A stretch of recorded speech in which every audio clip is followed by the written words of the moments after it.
everybody, we're back to offer recommendations for books, movies, music, and more that you can check out from the Carmel Clay Public Library. I'm Catherine, and I'm joined today by Susan and Jane, and we have some great picks to start off your reading list for this year.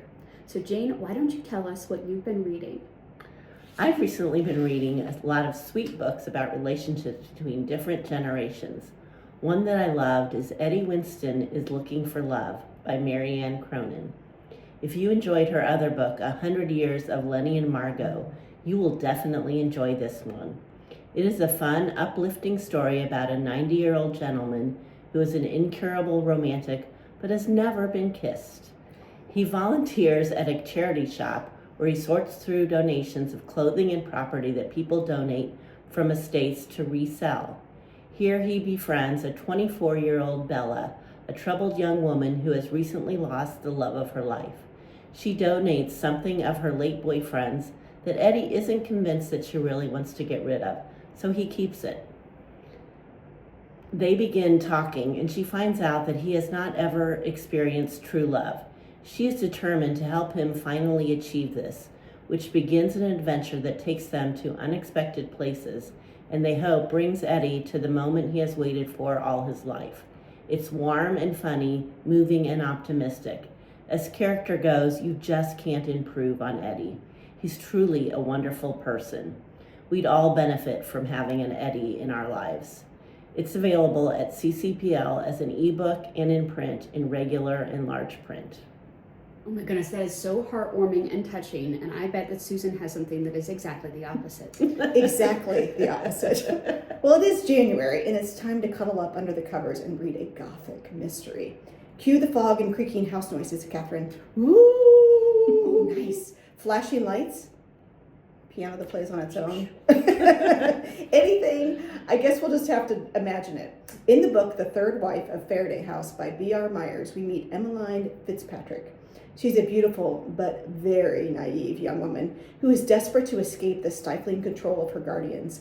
They have been diligently searching for an appropriate match for Emmeline, but she's turned off by offers from curmudgeonly old men. She's sure that her future lies as the wife of a dashing lieutenant in the British Navy, but scandal rocks Emmeline's world, and she's forced to accept the offer from Captain Graves, who lives on a remote island off the coast of Nova Scotia, far away enough to not have heard of the scandal. Captain Graves has been purportedly widowed twice, with both wives having died in childbirth. Emmeline arrives at Faraday House and is immediately alarmed by what she finds, most particularly that the second Mrs. Faraday is still alive. Georgina, the current Mrs. Faraday, is quite ill and expected to pass at any moment.